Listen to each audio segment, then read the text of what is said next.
Halo teman-teman, kembali lagi dengan saya Fauzan Dapati Karim Barens Parmono. Tapi kembalinya saya pada episode kali ini dalam bentuk audiobook nih teman-teman. Tema saya kali ini tentang pengaruh negatif Belt and Road Initiative terhadap Singapura.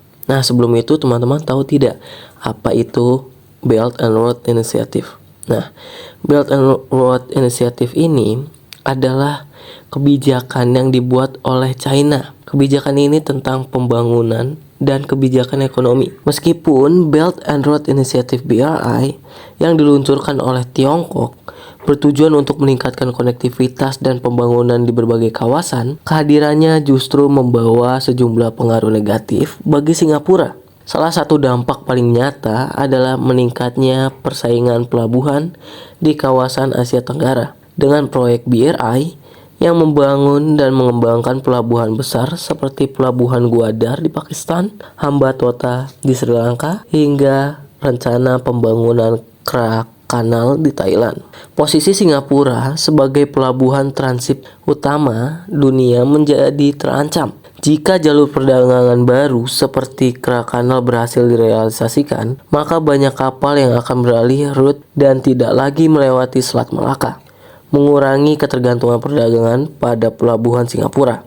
Selain itu, pengaruh geopolitik Tiongkok yang menguat di Asia Tenggara juga menimbulkan tantangan diplomatik bagi Singapura yang selama ini mempertahankan kebijakan luar negeri yang netral dan pro pasar bebas. Ketergantungan negara-negara ASEAN terhadap investasi Cina membuat Singapura harus lebih berhati-hati dalam menjaga hubungan strategisnya dengan negara-negara besar seperti Amerika Serikat dan Tiongkok. Di sisi lain, efek jangka panjang dari jebakan utang yang dialami beberapa negara mitra BRI seperti Sri Lanka dan Maladewa juga berpotensi mengganggu stabilitas ekonomi regional yang selama ini menjadi kekuatan bagi Singapura. Tidak kalah penting, dengan membaiknya infrastruktur di negara-negara tetangga melalui BRI, daya saing investasi Singapura terancam karena biaya produksi dan logistik di negara seperti Vietnam, Malaysia, dan Indonesia menjadi lebih rendah, sehingga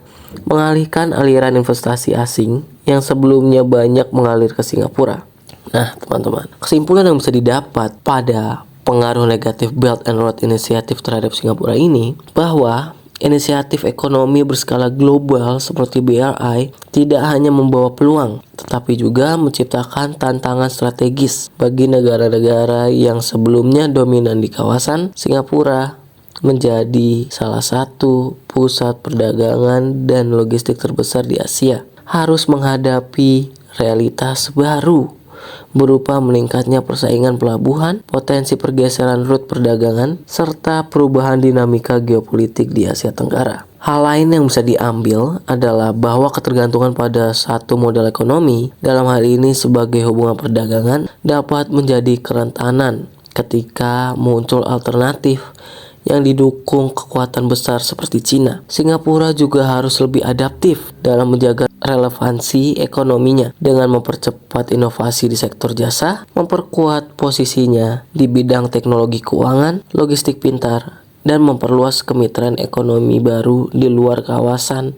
yang terpengaruh langsung oleh BRI. Selain itu, dari sisi politik luar negeri, Singapura perlu semakin memperkuat diplomasi multi-arah, multifaktor diplomasi, untuk menjaga otonomi strategis di tengah tekanan geopolitik antara kekuatan besar. Dengan memahami risiko-risiko yang muncul dari BRI, Singapura harus mengantisipasi perubahan peta perdagangan dunia dan mengembangkan kebijakan jangka panjang yang lebih resilient dan beragam dalam menghadapi era kompetisi global baru. Mungkin hanya segitu saja yang bisa saya bagikan teman-teman pada episode audiobook tentang pengaruh negatif Road Initiative terhadap Singapura.